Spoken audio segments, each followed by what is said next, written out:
करके वहाँ गिरफ्तार रहेगी और अपने अंशी में, यानी अपने अंशी से जिसकी अंश है उससे जाकर के नहीं मिल सकेगी। वही इसका स्वामी ईश्वर या परमात्मा है, वही इसका मालिक है, उससे सूरत नहीं मिल सकेगी, सूरत वहाँ गिरफ्तार रहेगी। इसलिए ये सच्ची और पूरी भक्ति नहीं हुई। क्यों कि इस भक्ति से भी, इस साधना से भी महाप्रलय के बाद आवागमन का चक्कर जारी हो जाता है। इसलिए अब सच्ची और पूरी भक्ति कौन सी है कि जो सूरत यानी जीवात्मा का ही आयाम किया जाए। जीवात्मा यानी सूरत को पलटाया जाए। सूरत के पलटाने का जो तरीका है उसी को सच्ची और पूरी भक्ति कहते हैं। वह तरीका क्या है, उसको सूरत शब्द योग कहते हैं और यही कलयुग का धर्म है। जितने संत 1200 वर्ष के अंतर्गत हुए हैं, जैसे कबीर साहब, दादू साहब, नानक साहब, पलटू साहब, जगजीवन साहब, तुलसी साहब, तुलसीदास जी और संतदास जी, रामचरण महाराज, किशनदास जी,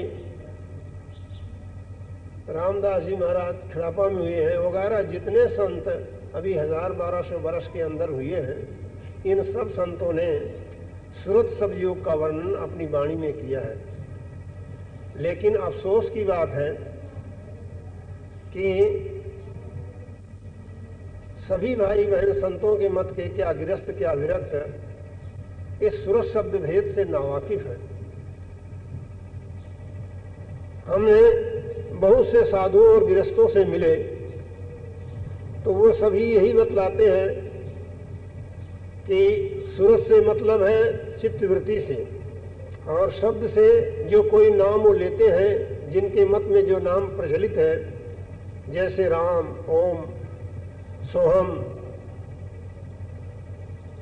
वगैरह, इन्हीं नामों को शब्द कहते हैं। सो ये बात सही नहीं है, ये गलत है।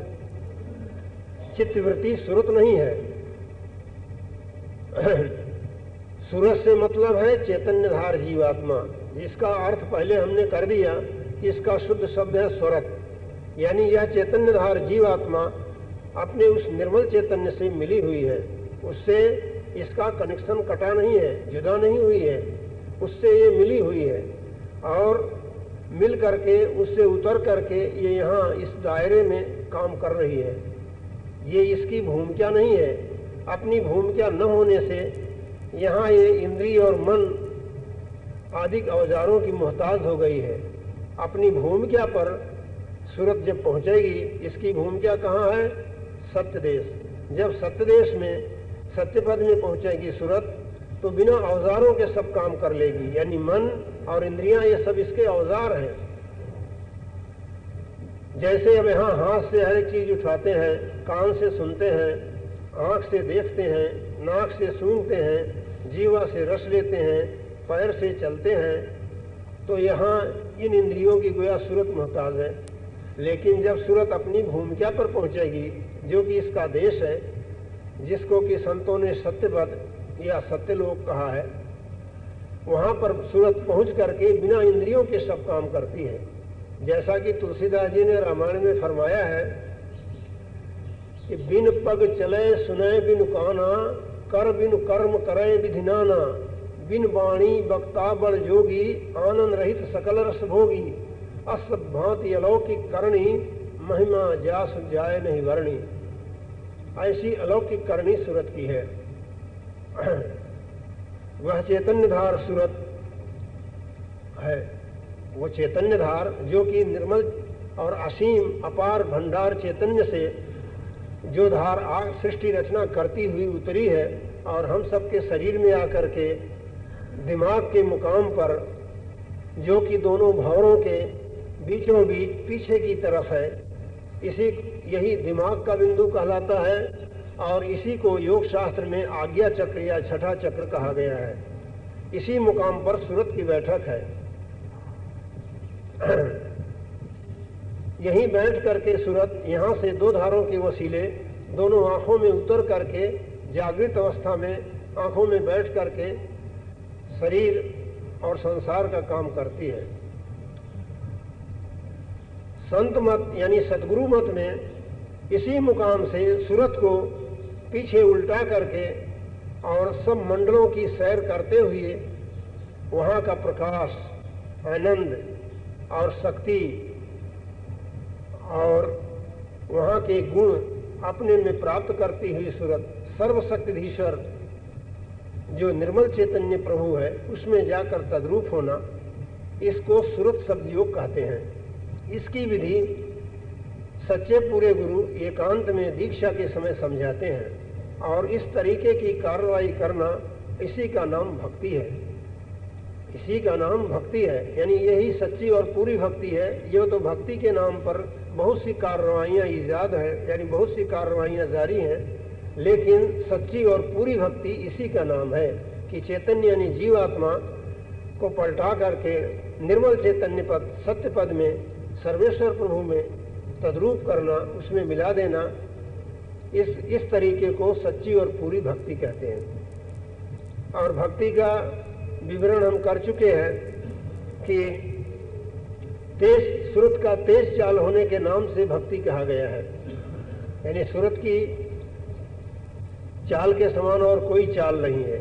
यदि कहो कि सूरत का प्रचार या इस साधना का प्रचार तो कलयुग में संतों ने किया है, लेकिन भक्ति का वर्णन तो वेदों, शास्त्रों में, पुराणों में बहुत पहले से चला आ रहा है। तो उनका भी यही मत था, उन्होंने भी वही चाल लिया है। जैसे अभी हमने थोड़े से बतलाए हैं, इसी तरह से जिन बुजुर्गों ने समय देख करके प्राणायाम योग जारी किया, तो प्राण की चाल मन और इंद्रियों से ज़्यादा तेज चाल होने के कारण से उन्होंने भी उसको भक्ति के नाम पर प्रसिद्ध किया, भक्ति के नाम पर मशहूर किया। इसी तरह से हर एक आचार्य ने जिस तेज चाल को तेज देखा और जिसका समय था, समय अनुसार आध्यात्मिक साधना जारी किया और उस आध्यात्मिक साधना को भक्ति करार दिया। तो अब सब भाई बहनों की समझ में आ गया कि भक्ति किसी धारा को और धाराओं की तेज की बनस्बत चाल उसकी तेज या ज़्यादा बहुत विशेष होने के कारण से भक्ति का उल्लेख किया गया है। अब कलयुग में सूरत शब्द जो है, यानी सूरत का तो सब भाई बहनों को मालूम हो गया कि चैतन्यधार जीवात्मा है, ये सूरत है। और शब्द जो है शब्द या नाम संतों ने जो बतलाया है वो सिर्फ जवानी सुमिरन से या जो किताबों में लिखा हुआ है उससे उस पर ही खत्म नहीं है।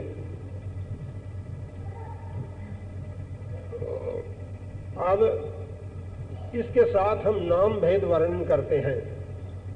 सब भाई बहन सुन ले, संतों ने अपने वाणी वचनों में इशारा किया है, लेकिन लोग उसको पढ़ लेते हैं, पढ़ करके कहते हैं रहस्यवाद है, बस इतने पर छोड़ देते हैं, उसका निर्णय नहीं करते कि रहस्यवाद है तो क्या है और इसकी असलियत क्या है। जैसे कि एक संत सदगुरु पलटू साहब अयोध्या जी में हुए हैं, वो फरमाते हैं कि नाम नाम सब कोई कहे, नाम न जाने कोई, नाम न जाने कोई, नाम की गति है न्यारी, उसी शकस को मिले जिन्होंने आशा मारी। और सदगुरु कबीर साहब ने कहा है कि राम राम सब कोई कहे, नाम न चीन्हे कोय, नाम चीन सतगुरु मिले, नाम कहावे सोए। तुलसीदास जी रामायण में लिखते हैं। अब रामायण सभी भाई बहन घरों में और मठों में बाँचते हैं। अब उसी रामायण में उसी रामायण का हम यहाँ प्रमाण दे रहे हैं। रामायण में तुलसीदास जी फरमाते हैं कि ब्रह्म राम ते नाम गढ़, बरदायक बरदान, सत्य कोटि प्रभु चरित मह, लिए महेश जिए जान। और भी कहा है कि निर्गुण ते यही भांति बड़, नाम प्रभाव अपार, कहाँ नाम बड़ राम ते, निज विचार अनुसार। यानी इसके अर्थ ये होते हैं, पहले दोहे का अर्थ ये है कि ब्रह्म राम ते नाम बड़, ब्रह्म और राम दोनों से नाम बड़ा है। वरदायक वरदान, यानी वरदान देने वालों को भी वरदान देने वाला है। वरदायक वरदान, सत्यकोटि प्रभु चरितमह, लिए महेश जी जान। अब सत्यकोटि का मतलब विद्वानों ने, जिन्होंने की रामायण की टीका किया है, टीकाकारों ने सतकोटि के अर्थ 100 करोड़ लगाया है। तो ये बात गलत है, तुलसीदास जी के अनुभव के मुताबिक सही नहीं है। तुलसीदास जी के अनुभव ये नहीं है। तुलसीदास जी के अनुभव से सतकोटि का मतलब होता है, कोटि कहते हैं दर्जे को। जैसे कहते हैं ना कि फलाना बड़े उच्च कोटि के आदमी है, फलाना निम्न कोटि के आदमी है, तो कोटि मतलब दर्जा। तो सत्य कोटि का मतलब सत्य के दर्जे में, अर्थात सत्य देश में पहुंच करके लिए महेश जी जान। महेश के मतलब शंकर जी नहीं, महि माने पृथ्वी और ईश माने मालिक। महि धन ईश से महेश हुआ, महि धन ईश से महेश हुआ। महि माने पृथ्वी और ईश माने मालिक। जब सच्चे मालिक का, सर्वेश्वर प्रभु का अवतार इस पृथ्वी पर होता है तब वो संत कहलाते हैं। तो सत्य के दर्जे में अर्थात सत्य पद में पहुंच करके संतों ने उस नाम को जाना है। अब यदि कहो कि सर्वेश्वर यानी सत्य पुरुष के अवतार संत कहलाते हैं, तो और अवतारों को क्या कहते हैं? तो देखिए, आप वेदों पुराणों को देखिए तो मालूम हो जाएगा कि विष्णु या शिव अवतार लेकर के आते हैं इस संसार में। यानी इस संसार में विष्णु या शिव अवतार लेते हैं, मनुष्य रूप धारण करते हैं, तो वो योगी राज कहलाते हैं, उनको योगी राज कहते हैं। और पारब्रह्म परमात्मा जब अवतार लेते हैं, वो इस पृथ्वी पर आते हैं, जैसे राम और कृष्ण हुए, ये पारब्रह्म परमात्मा के अवतार थे। तो इन लोगों को योगीश्वर की पदवी है। देखिए पुराणों में, वेदों में भगवान कृष्ण को और भगवान राम को योगीश्वर कह करके पुकारा गया है।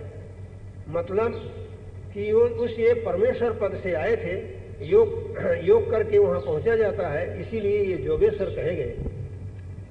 इन लोगों के लिए संत की खिताब कहीं नहीं दी गई है, इनको योगेश्वर की किताब दी गई है। राम, कृष्ण, व्यास, वशिष्ठ वगैरह योगेश्वर थे, योगेश्वर ज्ञानी थे ये लोग। और ब्रह्मा विष्णु जो अवतार लेकर के आए शिव, तो ये लोग योगी राज कहलाए, योगी राज, और वो योगेश्वर ज्ञानी। इसी प्रकार से सत्य पुरुष का, सत्य का जब अवतार, जो निर्मल चैतन्य पुरुष है, जब उसका अवतार इस पृथ्वी पर होता है, वो आते हैं तो संत कहलाते हैं, वो संत कहलाते हैं। तो इस बात को मद्देनजर रख करके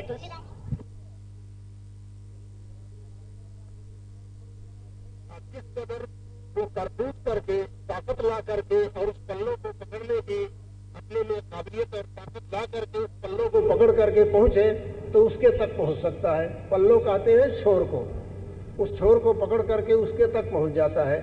तो यह नाम भेद या शब्द भेद जो सदगुरु मत में दीक्षा के समय बतलाया जाता है, ये गोया मालिक का पल्लो पकड़ा देना है। अब हम इसका वर्णात्मक और ध्वन्यात्मक का थोड़ा यहाँ पर संसार में उदाहरण देकर समझाते हैं, इससे जिज्ञासु भाई बहनों की समझ में आ जाएगा। अब वो उदाहरण ये है कि जैसे घंटा है, आप किसी शख्स को कहते हो कि भाई फलाने आदमी के मकान पर जाओ और वहाँ से फलानी चीज़ ले आओ। वो शख्स जानता नहीं, वो पूछता है कि भाई फलाने का मकान कहाँ है? तुम कहते हो कि फलाने मोहल्ले में है। भाई फलाने मोहल्ले में किस जगह है? तो भाई उनके घर के सामने घंटा बज रहा है। अब वो मान लिया कि वो घंटा कभी सुना नहीं है, तो पूछता है कि भाई घंटे की आवाज़ कैसी होती है, घंटे की आवाज़ कैसी होती है, किस तरह का घंटा बज रहा है? तो उसको क्या कहोगे कि भाई घंटा की आवाज़ का परिचय उसे किस तरह से दोगे कि भाई घन घन या टन टन बज रहा है, घन घन या टन टन बज रहा है।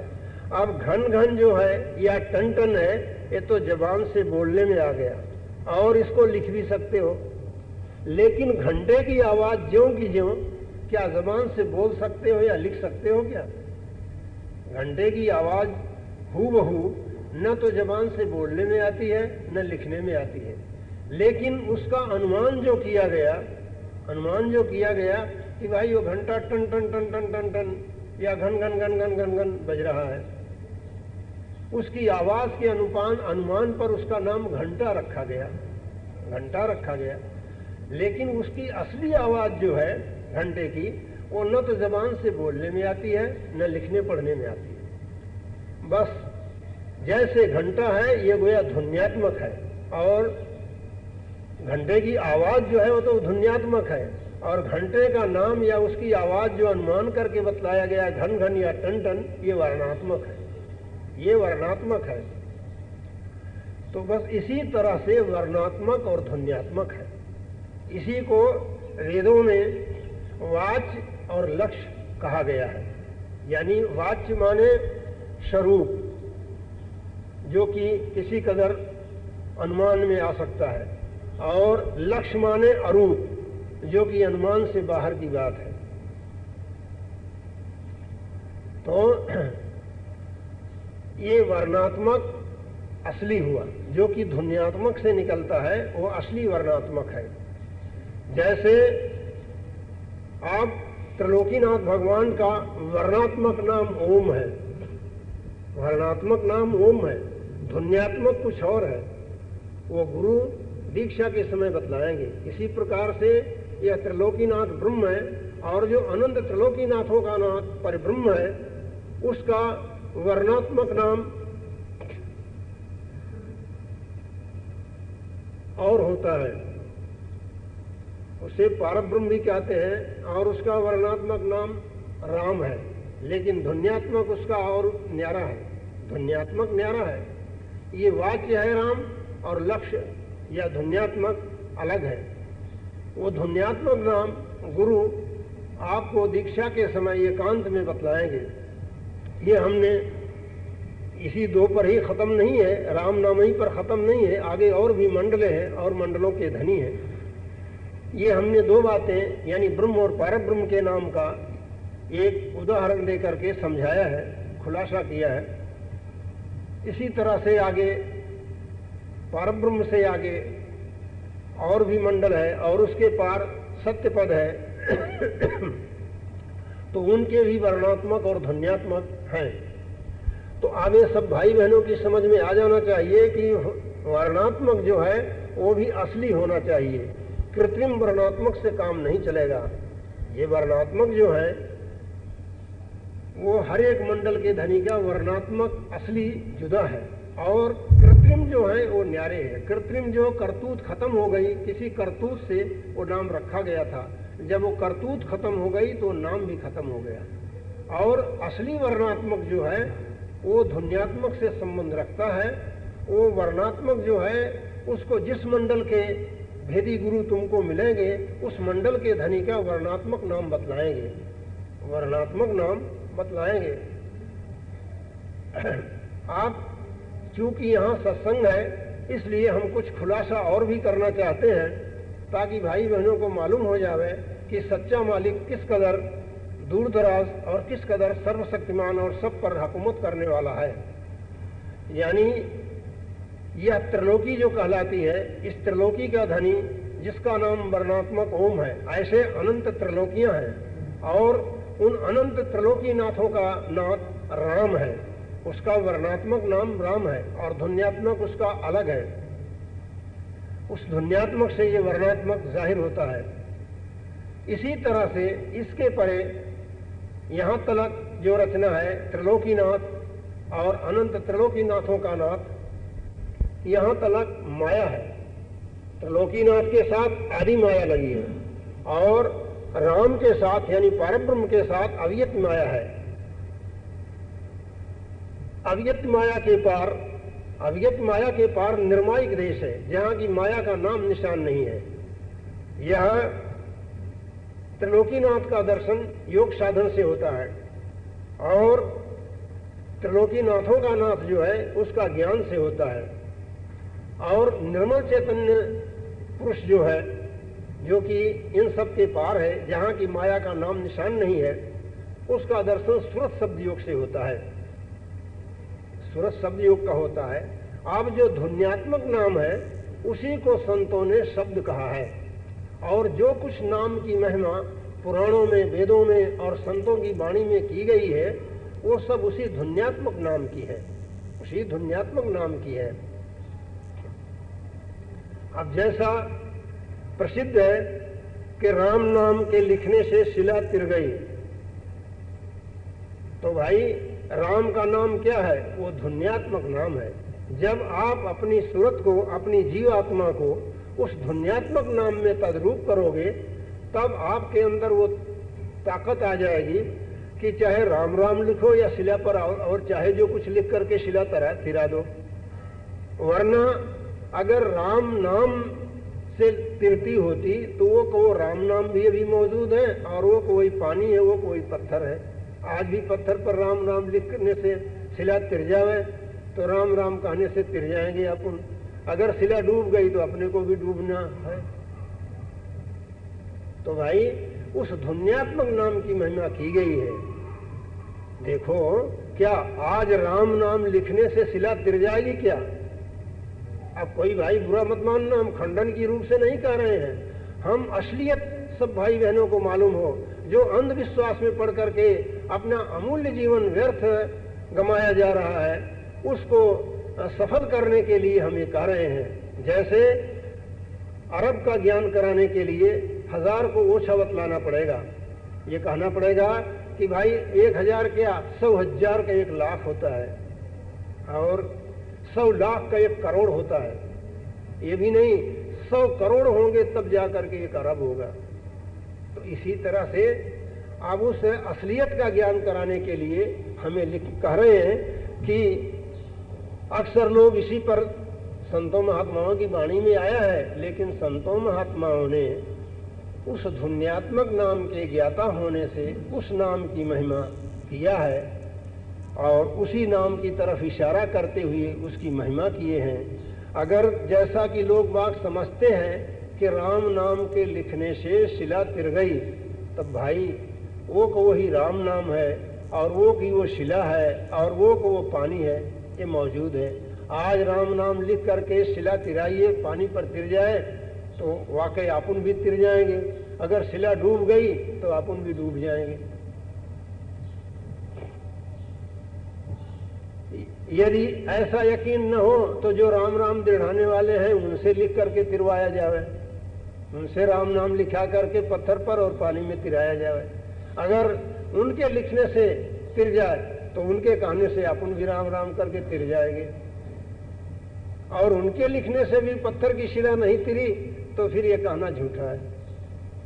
अब जिन्होंने कहा है उनका कहना सही है, तो वो क्या, वो राम के ध्वन्यात्मक नाम में तद्रूप कर दिया था अपनी जीवात्मा को, इसलिए उनका कहना सही है। और उनके कहने से, उनके लिखने से पत्थर तिर भी सकता था। तो इस प्रकार से जो ध्वन्यात्मक के ज्ञाता हैं वो क्या नाम, उनसे ध्वन्यात्मक का भेद लेकर के जब उस ध्वन्यात्मक में आप अपनी जीवात्मा को तद्रूप करेंगे तो आप में भी वो शक्ति आ जाएगी और उसी ध्वन्यात्मक नाम को निज नाम और शब्द, और वेदों में उसी को अनाहद नाद कहा गया है, कह करके संतों महात्माओं ने, योगीश्वरों ने बयान किया है। अब वर्तमान समय में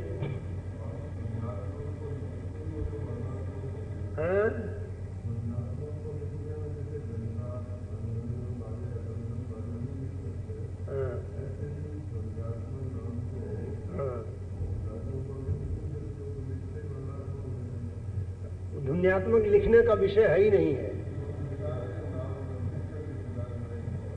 राम नाम लिख कर तिराते हैं। हाँ, तो राम नाम लिख करके तिराते हैं। तो संतों महात्माओं ने जो कहा है वो तो अनुभवगम्य बात कहे हैं, लोगों ने उसको बाहर घटा लिया और जो कि क्या नाम ये मान प्रतिष्ठा के आशिक गुरु थे।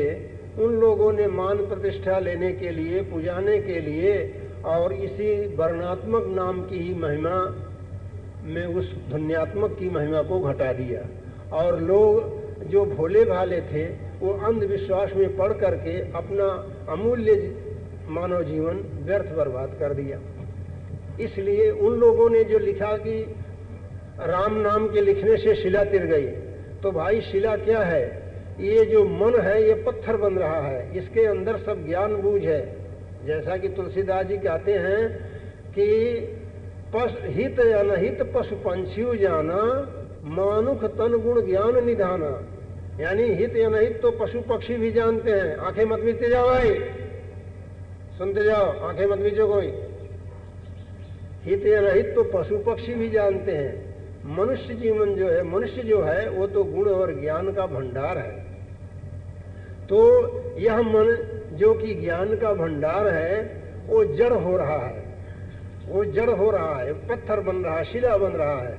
तो इस मन के ऊपर वह ध्वन्यात्मक नाम लिखने से, यानी इस मन में ध्वन्यात्मक नाम जब अंकित होगा तब ये भवसागर तिर जाएगा। ये संतों ने अनुभवगम्य वाणी कहा है।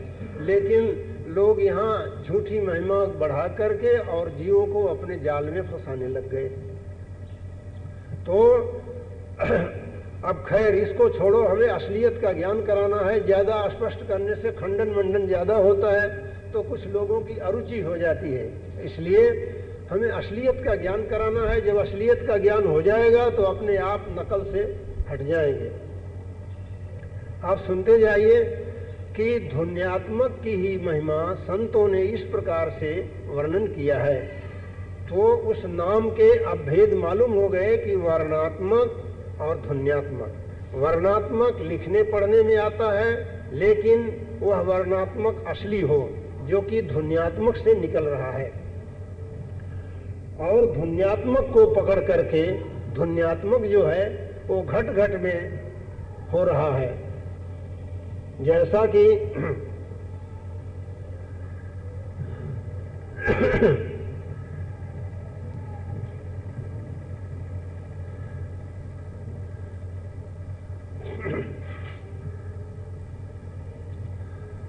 जैसा कि कल सत्संग में बयान किया गया था कि सब चैतन्य मंडलों के बिंदु हम सब भाई बहनों के शरीर में भिन्न भिन्न स्थानों पर रचे गए हैं और प्रत्येक चैतन्य मंडल से चैतन्य तार उतर कर अपने बिंदु पर हम सबके शरीर में लग रहा है। उसी चैतन्य तार के वसीले उस चैतन्य नाम जो ध्वन्यात्मक है उसकी गुंजार हमारे सबके शरीर में उस बिंदु पर आ रही है। उसी को ध्वन्यात्मक नाम कहते हैं। यानी चैतन्य के साथ गुंजार या आवाज होती है, जिसको कि हमने इतनी देर समझाया। वेदों में उसी को अनाहद नाद कहा है। मुसलमान फकीरों ने उसी को इसमें आजम कहा है, उसको इसमें आजम कहा है। और हिंदी में सूरत शब्द कहे हैं मुसलमान फकीरों ने, उसको रूह और सौत कहा है। सूरत को उन्होंने रूह और शब्द को उन्होंने सौत या अनाहत को शर्मरी कह करके बयान किया गया है। तो वह जो ध्वन्यात्मक नाम है वो घट घट में गूंज रहा है। उस ध्वन्यात्मक को सुनती हुई जीवात्मा उस ध्वन्यात्मक मंडल में यानी चैतन्य मंडल में पहुंच करके उस चैतन्य पुरुष से तद्रूप होती है। उसी को संतों ने कलयुग में सूरत शब्द योग कह करके पुकारा है। और ये साधना सूरत शब्द योग की सब भाई बहन गृहस्थ आश्रम में रहते हुए कर सकते हैं। और इसी का नाम सच्ची और पूरी भक्ति है। सूरत शब्द योग के तरीके की भक्ति को ही सच्ची और पूरी भक्ति कहते हैं। अब ये सब भाई बहनों को मालूम हो गया कि सूरत और शब्द क्या है। ये समझा दिया गया कि सूरत तो चैतन्यधार जीवात्मा है और शब्द चैतन्य मंडल को शब्द कहा है। गोया चेतन का ही पर्यायवाचक यानी चैतन्य का ही दूसरा नाम शब्द है। वो लिखने पढ़ने में बोलने में नहीं आता, जो कि हमने इतनी देर तक समझाया। इसको दीक्षा के समय पूरे गुरु आपको आपके निज घट में सुनाएंगे। तो जब इसका भेद दीक्षा के समय आपको मिलेगा तब आप इसकी कमाई करके और अपनी सूरत को सारे शरीर से और बाहर से समेट करके मन और सूरत को अंतर में उसी आवाज के आधार पर उस मंडल में यानी उस बिंदु में अपने घट पर पहुंचाओगे। और जब अपने घट में उस बिंदु पर मन और सूरत यानी जीवात्मा पहुंचे तो वो जो चेतन तार वहां लग रहा है वो जीव को मन को खींच लेता है, खींच करके उस मंडल की सैर कराता है। यदि कहो कैसे खींचता है तो उसमें कुदरती पावर है, वह चैतन्य है, वो जड़ नहीं है। जैसे ये जड़ की ताकत है बिजली, इस बिजली में भी इतनी ताकत है कि बिजली के तार पर आप हाथ रखिए तो आपके शरीर की बिजली को खींच लेगा। तो इसी तरह से सब कुदरती शक्तियों में ताकत है कि वो अपने अंश को आप खींचती हैं। जब आध्यात्मिक साधना के तरीके से सूरत और मन सिमट करके अपने घट में उस बिंदु पर पहुंचेंगे तो वह चैतन्य तार जो उस बिंदु पर लग रहा है वो सूरत यानी जीव को खींच लेगा। और जब जीव को खींच करके उस मंडल में पहुंचाया तो उस चैतन्य मंडल में पहुंच करके जीव वहाँ का चैतन्य जो है उसका प्रकाश और शक्ति और आनंद और गुण अपने में प्राप्त करेगा।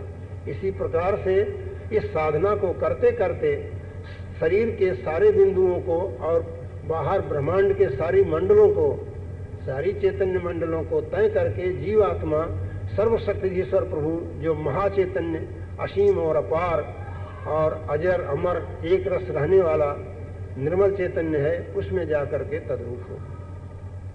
आप इस सूरत शब्द योग को सब भाई बहन गृहस्थ आश्रम में रहते हुए कर सकते हैं।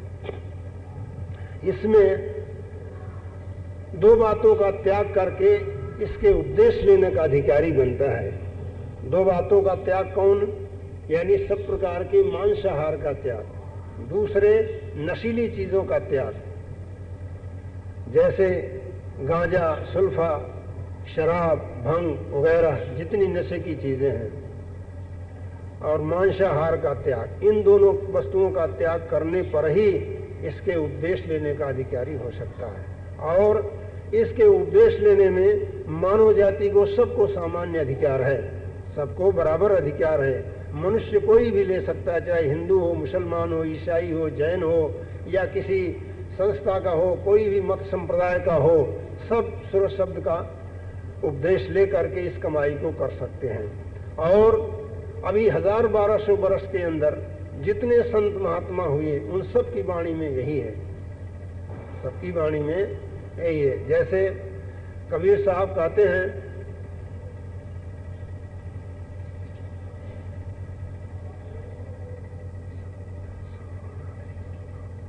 शब्द बिन आंधरी कहो कहाँ को जाए, द्वार न पावे शब्द का फिर भटका खाए।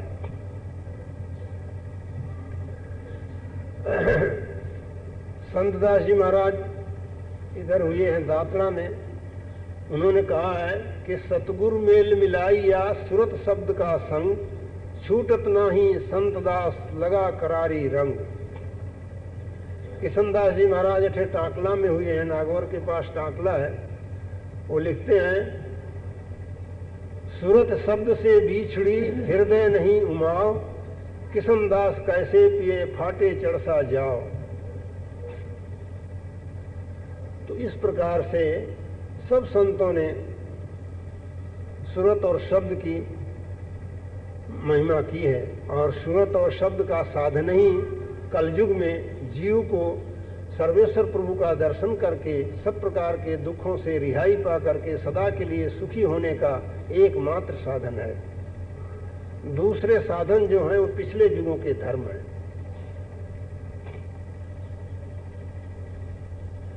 अब इन बातों को सुनकर के किसी भाई बहनों के हृदय में कोई शंका उठी हो या कोई विचार हो उठा हो तो उसको खुलासा करो, उसको जाहिर करो, वो समझाया जाएगा और स्पष्ट किया जाएगा। किसी भाई बहन के कोई प्रश्न उठा हो तो कहो वो समझाया जाएगा।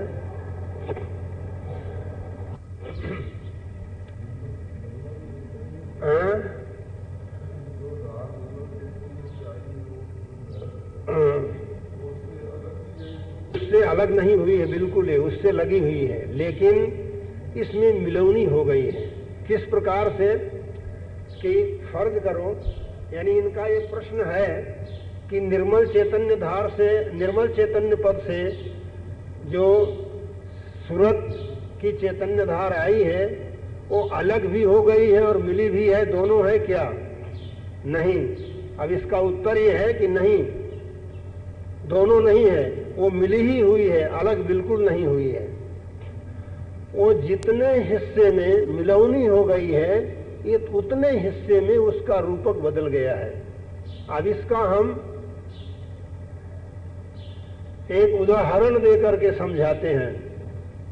जैसे स्कूल में मॉडल बनाते हैं, हिमालय पहाड़ बना दिए, एक मट्टी का ढूंढा बनाकर हिमालय पहाड़ बना दिए और बतलाए कि ये गंगा है, ये जमुना है, निकली है, और बतला देते हैं कि किनारे के शहर हरिद्वार, कनखल, गढ़मुक्तेश्वर वगैरह ये बतलाते हैं। इसी प्रकार से अब हम समझा रहे हैं, सब भाई बहन समझते जाएं, उसका स्थूल में उदाहरण दे करके समझाते हैं।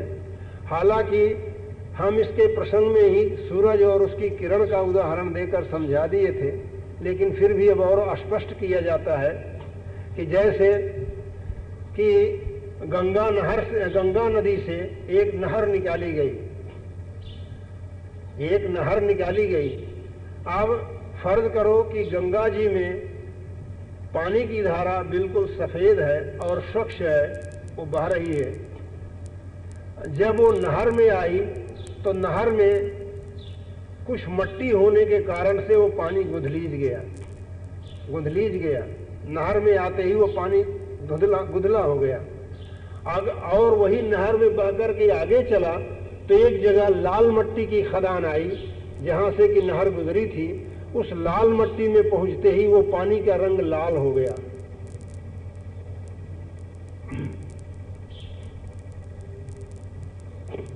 पानी का रंग लाल हो गया और आगे चली तो ये काली मट्टी में नहर गुजरी।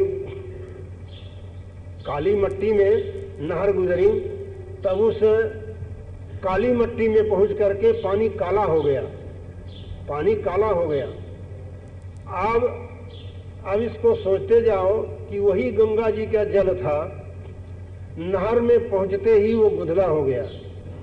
तो एक गुधलेपन का गिलास उस पानी पर चढ़ गया। पानी तो है ज्यों का ज्यों ही है, लेकिन अब पानी में मिलौनी हुई या पानी पर गिलास चढ़ा, क्या एक गुधले रंग का। अब उस गुधले रंग के गिलास के ऊपर कौन सा गिलास चढ़ा? लाल रंग का। जब वो नहर लाल खदान से होकर के गुजरी मट्टी की, तब वो पानी लाल हो गया। गुधला हुआ पहले, फिर लाल बन गया। तब उस गुधले के ऊपर लाल का पर्दा चढ़ा, लाल रंग की मिलौनी हुई। फिर आगे गई नहर तो आगे काली मट्टी थी, वहां पानी पहुंचा तो काला हो गया। तब काला हो गया, लेकिन पानी वही है जो काला काला पानी दिखाई देता है। पानी वही है जो गंगा जी के पानी है, लेकिन अब उस पर 2-3 गिलास और 2-3 मिलौनियां हो जाने से अब पानी का न तो वो स्वच्छता रही पानी में, और न वो गुण रहा, न वो तासीर रही। पानी के तासीर और स्वच्छता सब तब्दील हो गए। क्यों? अब वही पानी आगे चल करके एक खड्डे में पहुंच करके और वहां सड़ने लग गया, उसमें कीड़े भी पड़ गए। तब वो बिल्कुल खराब हो गया पानी। बस यही इसी तरह से समझ लीजिए कि वह निर्मल चैतन्य धार जब उस निर्मल चैतन्य पुरुष से निकली है, तब आ करके इसमें माया की मिलौनी हुई। माया सब जगह एक सी नहीं है। माया सब जगह एक सी नहीं है। माया जहां से ये जाहिर हुई है, वहां माया मानिंद चेतन के हो रही है, अत्यंत सूक्ष्म और झीनी है।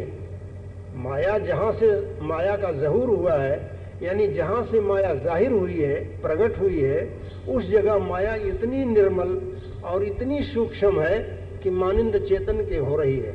यही कारण है कि कई महात्माओं को उस माया का पता न लगा तो उन्होंने माया के अंतर्गत सिद्धांतों को निर्मायक करार दिया। अब प्रथम माया का जहां से ज़हूर हुआ है वहां माया अव्यक्त कहलाती है, वहां माया अव्यक्त कहलाती है। और जब वहां से काफी फासले पर माया कुछ ठोसता और जड़ता लिए हुई तब वहां माया को आदि माया करार दिया गया है, आदि माया करार दिया गया है। और जब और नीचे माया का में कुछ और ज्यादा जड़ता या ठोसता आई तब वहां उसे ज्योतिर्माया या त्रिगुणी माया कहा गया है। और फिर वहां से और माया जब बिल्कुल ठोस और जड़ हो गई तब अविद्या कहलाई, तब अविद्या कहलाई। तो ये अविद्या जो है सो यहाँ मनुष्यों पर 4,84 लाख जीवों पर छाई हुई है। महान अज्ञान है सो ही अविद्या है। और ज्योतिर्माया यानी त्रिगुणी माया और आदि माया और अव्यक्ति माया इनको विद्या माया कहते हैं। इनके अंदर सृष्टि रचना का ज्ञान है, लेकिन प्रभु की प्रेरणा से कर सकती हैं, उसकी ताकत से, खुद ब खुद कुछ नहीं कर सकती।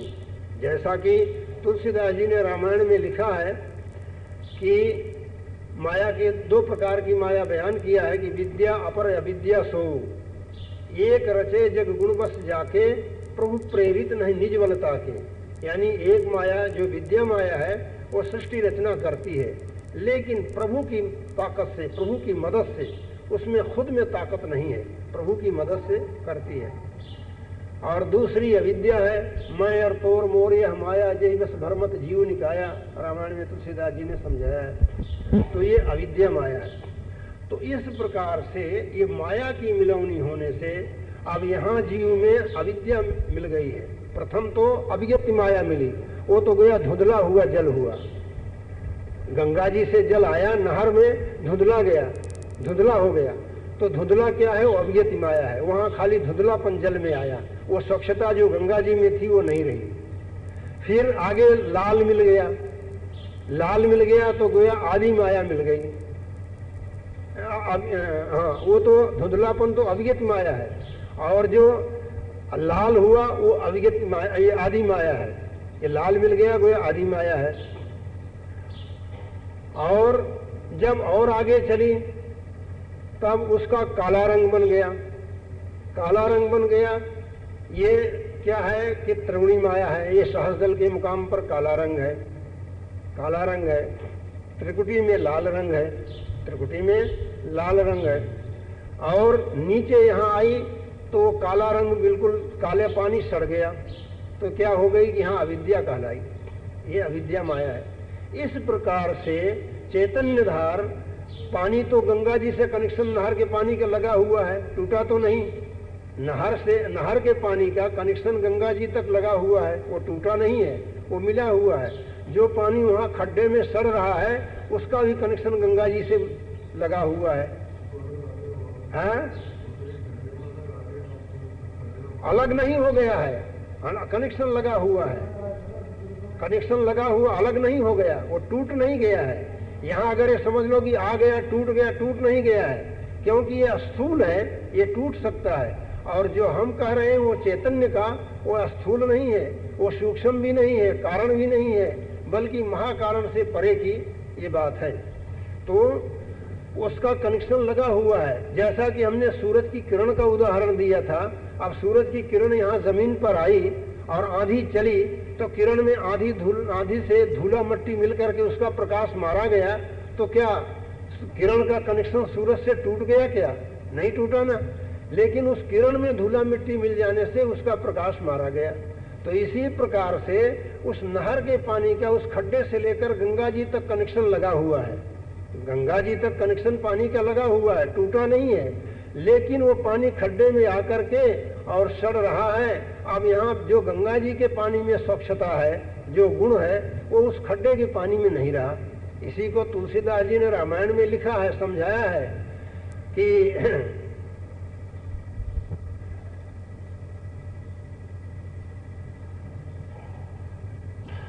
सुरसर जलकृत बारुण जाना, ताते संत करे नहीं पाना। सुरसर मिले सो पावन कैसे, ईस अनीस ही अंतर जैसे। यानी सुरसर जलकृत बारुण जाना, ताते संत करे नहीं पाना।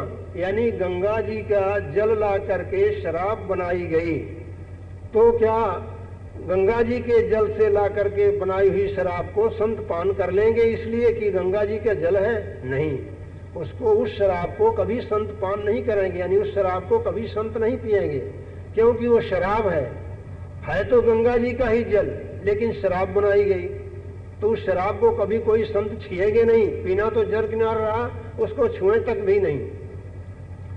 और वही शराब की बाटली यदि गंगा जी में उलट दी गई तो फिर कोई उसका निषेध नहीं करेंगे। वो गंगा जी हो गया, गंगा जल बन गया, उसको सब पान करेंगे। तो वही तुलसीदास जी कहते हैं कि सुरसर जलकृत बारुण जाना, यानी गंगा जी के जल से बनाई हुई शराब को संत पान नहीं करेंगे, आते संत करे नहीं पाना। सुरसर मिले सो पावन कैसे, ईस यानी सही अंतर जैसे। तुलसीदास जी कहते हैं कि वही बाटली शराब की गंगा जी में उलट दी गई तो पवित्र हो गई। बस जीव और ईश्वर में इतना फर्क है, जीव और ईश्वर में इतना फर्क है। जीव तो क्या है कि बनाई हुई शराब, गंगा जी से जल लाकर बनाई हुई शराब के समान जीव है, और ईश्वर क्या है? गंगा जल है, ईश्वर गंगा जल के समान है। तो जैसे हमने गंगा जी से नहर निकालने का उदाहरण देकर समझाया, इस तरह से जैसे नहर का और खड्डे के पानी से नहर तक, गंगा जी तक सिलसिला लगा हुआ है, इसी प्रकार से चैतन्य जीवात्मा का सिलसिला ये उस सर्वेश्वर प्रभु निर्मल चैतन्य पुरुष तक लगा हुआ है। लेकिन दर्जे बदर्जे इसमें माया की मिलौनी होने से इसकी ताकत और गुण और प्रकाश और आनंद और शक्ति क्षीण हो गए हैं, सब क्षीण हो गए हैं। जैसा कि नहर के का उदाहरण दे करके हमने समझाया। और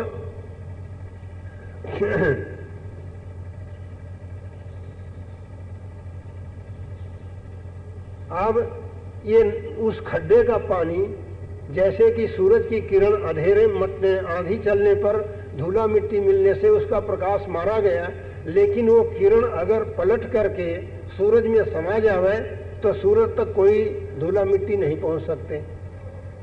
वो वहाँ हमेशा सदैव प्रकाशमय रहेगी, प्रकाश रूप रहेगी, सूरज रूप रहेगी। इसी तरह से यह चैतन्य जीवात्मा इस नर देही से निकाल करके, यानी ये देहियां जो आप लोग देख रहे हो इतने ही नहीं है, इसके और भी देहियां हैं, यानी ये तो स्थूल देही है, इसके अंतर्गत सूक्ष्म देही है, सूक्ष्म देही के परे कारण देही है, कारण देही के परे महाकारण, और महाकारण के परे ज्ञान, और ज्ञान के परे विज्ञान देही है। यहाँ तलक देहियों की हद है। इसके पार विधेय निर्मल चैतन्य पद आता है, विधेय है निर्मल चैतन्य पद आता है। तो जो हमने नहर का उदाहरण दिया था, उसी तरह से जैसे माया है उस तरह से समझाने के लिए एक गोया मॉडल बनाया गया था, मॉडल बनाया गया था, समझाया गया। तो इस तरह से वह चैतन्य धार जो है चैतन्य प्रभु से उतर करके और सृष्टि की रचना करती हुई, और यहाँ इस स्थूल देही में ही नहीं बल्कि 4 खान 84 तक वो चैतन्य धार चली गई है, लेकिन उसका कनेक्शन कटा नहीं है, उसका कनेक्शन बराबर लगा हुआ है। अब उस चैतन्य धार को पलटा करके मालिक से मिला करके स्वयं मालिक बन जाने की युक्ति इस नर देही में रची गई है, और किसी देहियों में नहीं रची गई है। न तो मनुष्यों से नीच योनि जो है जैसे पशु पक्षी वगैरह, इनमें वो युक्ति नहीं है, और मनुष्यों से ऊंचे देवता रहते हैं, देवताओं के अंदर भी वो युक्ति नहीं रची गई है। इस मनुष्य देही के ही अंदर जीवात्मा को उलट करके और जा करके सर्वेश्वर प्रभु से मिल करके, यानी उस ध्वन्यात्मक नाम के आधार से जा करके उस ध्वन्यात्मक यानी निर्मल चैतन्य पुरुष में तद्रूप होने की युक्ति इस नर देही में रची गई है। जैसा कि रामायण में आया है, तुलसीदास जी ने कहा है कि उल्टा नाम जपत जग जाना, वाल्मीकि भय ब्रह्म समाना। तो उल्टा नाम से मतलब मरा मरा कहने से नहीं, यानी उल्टा नाम, यानी सूरत जो नीचे को बह रही है इसको उल्टाना, उल्टा करके उस ध्वनि में, उस निर्मल चैतन्य की ध्वनि में लगाना, तब जाकर के उस ध्वनि को सुनते सुनते ये सूरत और मन जाकर के ब्रह्म में समा करके ब्रह्म बन जाएंगे। ये तुलसीदास जी ने इशारे में वर्णन किया है। तो संतों महात्माओं ने इसी प्रकार से हर एक गूढ़ बातों का इशारा किया है और ये वर्णात्मक और ध्वन्यात्मक नाम बयान किए गए। अब ये भी सब भाई बहनों की समझ में आ गए होंगे। अब यहाँ एक बात और समझा देनी है कि लोग कहें, ये प्रश्न भाइयों के दिल में उठ सकता है, भाई बहनों के, कि जैसे कि आप समझा रहे हो ध्वन्यात्मक और वर्णात्मक का, इस तरह से पिछले संतों ने, योगेश्वर ज्ञानियों ने खुलासा क्यों नहीं किया? खुलासा कर देते तो सब अंधविश्वास में न पड़ते। तो भाई सब ने खुलासा किया है, लेकिन दुनिया में दो प्रकार के मनुष्य, दो क्या मनुष्य, तीन प्रकार के होते हैं। शास्त्रों में तीन प्रकार के मनुष्य वर्णन किए गए हैं, लेकिन हमने दो इसलिए कहा कि एक तो भक्ति करने वाले, एक साकट, एक साजन और एक दुर्जन। और जो तीन प्रकार के कहे गए हैं उसमें एक सिद्ध पुरुष है, सिद्ध पुरुष, साधक पुरुष और पामर पुरुष। सिद्ध, साधक और पामर। सिद्ध तो वो कहते हैं कि जिन्होंने साधना करके प्रभु का दर्शन करके और अपने कार्य को पूरा कर लिया, प्रभु का दर्शन कर लिया, वो सिद्ध पुरुष है। साधक उनको कहते हैं कि जो जिज्ञासु हैं, सच्चे पूरे गुरुओं से, सिद्ध पुरुषों से उपदेश लेकर साधना में लगे हैं। और पामर वो कहते हैं कि जो संसारी और विषयी है, जो भक्ति को, ज्ञान को, भगवंत को और चेतन को समझते ही नहीं, माया क्या है, चेतन क्या है, इसको जानते ही नहीं, सिर्फ पैसा कमाना और खाना और अच्छा पहनना और विषय भोग भोगना, इसी में अपना मानव जीवन समाप्त कर रहे हैं, वो पामर है। इस प्रकार के तीन हैं, लेकिन हमने दो का ही उल्लेख किया है, एक पामर और एक भक्तजन। सिद्ध पुरुषों की तो लीला ही न्यारी है। सिद्ध पुरुष तो गोया परमात्मा ही है। तो ये जो पामर पुरुष हैं, विषयी जीव हैं, जिनको कि दुर्जन भी कहते हैं, ये हमेशा मौजूद रहे हैं। वेदों में दैवी और आश्री प्रकृति के पुरुष बयान किए गए हैं। दैवी और आश्री, दैवी यानी शतोगुणी और आश्री यानी तामसी। तो तामसी जीव जो हैं वो हमेशा हर एक समय में संत, महात्मा, योगेश्वर और ज्ञानी के समय में अपना जोर जताते रहे और वो इसी कोशिश में रहे हैं कि भक्ति का मार्ग, ज्ञान का मार्ग जारी न होने पावे। हमारा विषय मार्ग ही क्या नाम सर्वश्रेष्ठ रहे, ये सदा से चला आया है। इसीलिए आप पुराणों को उठाकर देखिए तो आपको मालूम होगा कि हमेशा उसमें देवता और दैत्यों की लड़ाई करके बयान किया गया है। तो हमेशा ये दुर्जन या विषयी जीव जो आश्री प्रकृति के हैं, तामसी हैं, वो हमेशा भक्ति में बाधा डालते रहे, भगवत भक्ति में हमेशा बाधक बने रहे हैं।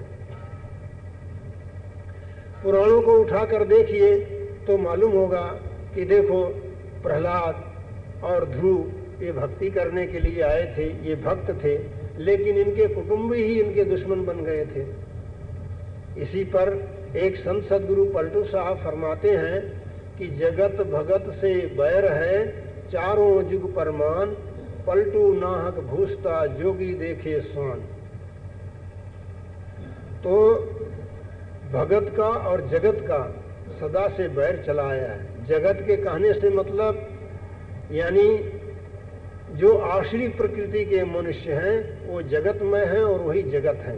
जगत का मतलब कि जो गत हुआ है, जिसका कोई खोज नहीं है, जो जन्म यानी ज माने जन्मना और गत माने नाश, जो जन्म और मरण में ही पड़ा हुआ है और इससे छूटने का कोई उपाय नहीं करता है और उसकी तरफ ध्यान भी नहीं देता है और उसके दिल में ये विश्वास भी नहीं कि जन्म मरण से छूटने की कोई युक्ति हो सकती है, इसका विश्वास भी नहीं रखता, वही जगत रूप है और वही ऐसे लोग जगत कहलाते हैं।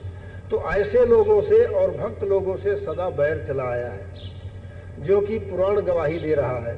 देखो प्रहलाद के साथ हिरण्याकुश जो उसका पिता था कितनी वैमनस्यता से पेश आया, ध्रुव के साथ उसकी विमाता ने कितना विरोध किया कि उसे बन जाना पड़ा।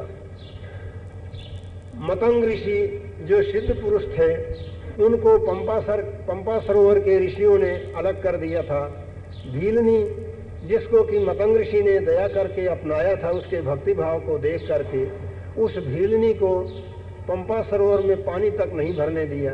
वो पानी भरने गई तो ऋषियों ने उसकी मटकी फोड़ दिया और कहा, कटुवचन कहा कि राण एक ऋषि को तो बिगाड़ दी, अब पानी बिगाड़ने आई है, और यूँ कह करके उसकी मटकी फोड़ डाले।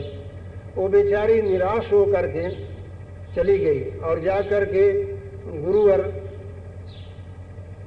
मतंग ऋषि से कही कि गुरुवर हमारी मटकी को लोगों ने फोड़ दिया और ऐसे कटुवचन कहे। तब मतंग ऋषि ने उसको जवाब दिया कि बेटा तू किसी झरने का पानी ले आ, फोड़ दिया मटकी तो मत जा, तालाब में मत जाओ, कोई झरने से पानी ले आओ। वो झरने से लाने लगी। भक्तों का अपमान भगवंत नहीं सह सकते, ये सदा से चला आ रहा है। इसी का नतीजा ये हुआ कि उस तालाब का पानी खराब गया, तालाब का पानी खराब गया और पीने काबिल नहीं रहा। तमाम ऋषि मुनियों को सबको पहाड़ का झरना देखना पड़ा, सबको पहाड़ का झरना देखना पड़ा। उन्हीं दिनों में भगवान राम का अवतार हो चुका था। मतंग ऋषि थोड़ी अरसे के बाद परम धाम को जाने लगे। भीलनी रो करके बोली कि गुरुवर आप तो परम धाम जा रहे हो, मेरा यहाँ कौन है, मुझे भी अपने साथ ले चलिए। तब मतंग ऋषि ने उसे आश्वासन दिया कि बेटा भगवान राम तेरे हाथ से मूर्खों को, विरोधियों को उत्तर देना सोचा है, इसलिए उनके आने तक तू यहीं बनी रह। वो जब यहाँ पधार करके यहाँ से चले जाएंगे तो मैं तुझे अपने पास बुला लूंगा।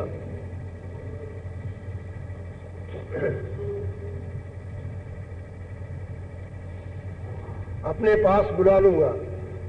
इस प्रकार के आश्वासन से भीलनी को धीरज बना और गुरुजी के वचनों के आधार पर वो वहीं ठहरी रही, वो वहाँ अपना गुजर बसर करती रही।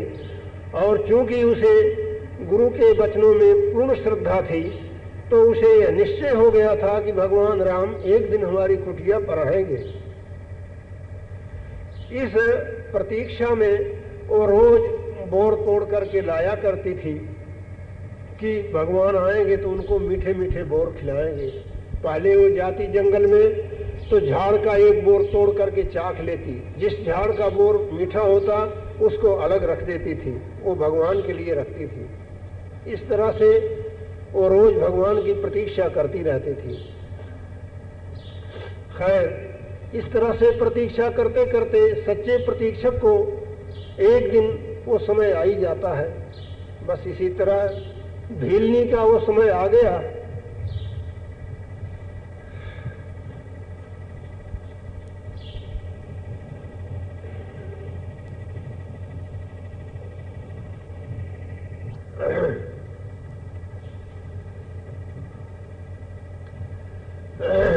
भीलनी का वो समय आ गया कि भगवान राम पंपा सरोवर में पधारे। आप पंपा सरोवर के जितने ऋषि मुनि थे वो सब इस गरूर में थे कि मैं त्रिकाल संध्या करने वाला हूँ, बड़ा आचार्य हूँ, भगवान मेरे यहाँ आएंगे। कोई इस गरूर में थे कि मैं बड़ा त्यागी हूँ, भगवान मेरे यहाँ आएंगे। कोई ये समझता था कि मैं बड़ा पूर्ण कर्मकांडी हूँ, भगवान मेरे यहाँ आएंगे। कोई ये समझता था कि हम एक बड़ी गद्दी के आचार्य हैं, भगवान मेरे यहाँ आएंगे। लेकिन ये सब के अपने मन में मनोराज्य करते ही रहे। भगवान गए कहाँ? उस भीलनी की कुटिया पर पधारे। अब जब भगवान वहाँ उस भीलनी की कुटिया पर मतंग ऋषि के आश्रम में पधारे तो चूकते ऋषि मुनियों को उसी जगह आना पड़ा। उसी भीलनी की कुटिया पर सबको आना पड़ा, जो कि उसको तालाब के ऊपर नहीं जाने दिए, उसकी मटकी फोड़ डाले थे। उन सबको उस भीलनी के कुटिया पर आना पड़ा। आकर के सबने भगवान का दर्शन किया। करके सारे ऋषि मुनियों ने ये प्रार्थना किया कि भगवान, हम लोग पानी के लिए बहुत कष्ट उठा रहे हैं, आप समर्थ पुरुष हो, आप कोई ऐसा उपाय करो कि हमारा लोगों का पानी का दुख दूर हो। भगवान यद्यपि अंतर्यामी थे, जानते थे सब, लेकिन फिर भी उन्होंने ध्यान करके देखा और फिर आंखें खोल करके कहा कि भाई, यहाँ तालाब भरा हुआ है, तुम लोग पानी के लिए दुखी क्यों हो? तब ऋषि मुनियों ने जवाब दिया कि भगवान, तालाब का पानी खराब गया है, पीने काबिल नहीं है।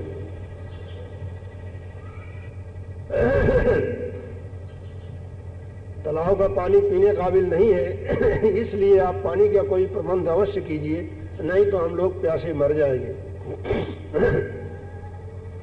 भगवान ने कहा कि भाई, पानी का तो एक सरल उपाय है, यदि तुम लोग कर सको तो हो सकता है अभी के अभी। बोले भगवान, आप हुक्म देंगे तो क्यों नहीं करेंगे? बोले वो तुम्हारे लोगों के ही हाथ से होगा और बहुत जल्दी होगा और बहुत सरल उपाय है। बोले भगवान फरमाइए, हम लोग जरूर हुक्म तामीली करने को तैयार हैं। भगवान ने कहा कि वो उपाय ये है कि ये भीलनी जो है ये भक्त है, इसका चरण होकर के अगर तालाब में डाला जाए तो तालाब का पानी नहीं हो सकता।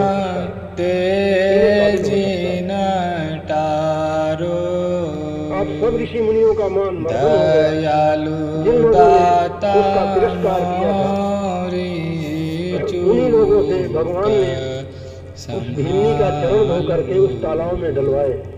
जब मन कठोर तो तालाब का पानी फट गया और ऐसा स्वच्छ हो गया कि जैसे मानो केवड़ा का बासा हुआ, मीठा और सुगंध ऐसा बढ़िया जल हो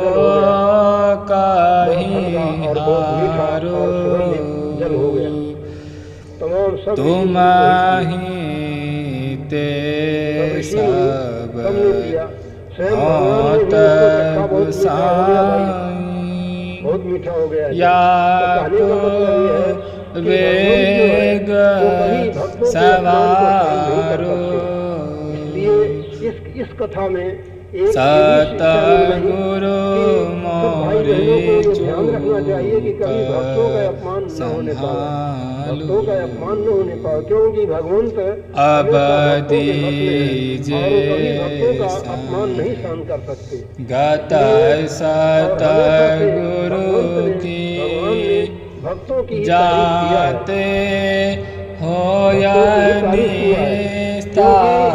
भक्तों ने सर्वस्व त्याग करके भगवान को अपनाया है और तो इसलिए भगवान भी जो कुछ है सो सब भगवान तो हम तुम एक प्यारो, भगवान को करना पड़ता है। कर देखो एक और उदाहरण बात याद आ गई, सारे जग से पौराणिक कथा है। कोई न मिलो पुनि घारो। एक समय भगवान नारद कहे कबीर सुनो प्रभु मेरे, भव सागर से करते हुए जम्बूद्वीप के एक नगर में पहुंचे, जहाँ एक स्त्री थी, वो बड़ी साध सेवी थी। उसने नारद जी का अपने स्वभाव दयालु दाता स्वागत करके और उनकी सेवा शुश्रूषा की। उनको कुछ खिलाने पिलाने के बाद उसने हाथ जोड़कर प्रार्थना की कि भगवान, मेरे संतान नहीं है, सो दया करके आप एक संतान दीजिए। नारद जी ने कहा कि अच्छा, मैं वैकुंठ में जाकर के भगवान से तेरे लिए प्रार्थना करूंगा। और यूं कहा करके नारद जी वहां से चल दिए।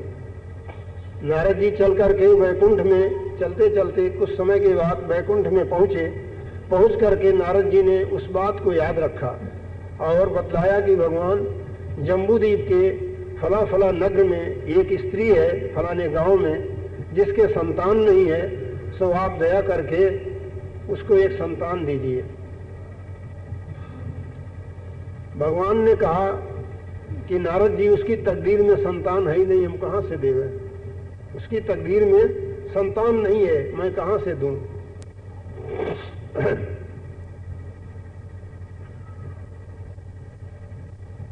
नारद जी चुप रह गए। फिर नारद जी ने थोड़ा बहुत और कहा भगवान से कि भगवान, आप तो मालिक हो,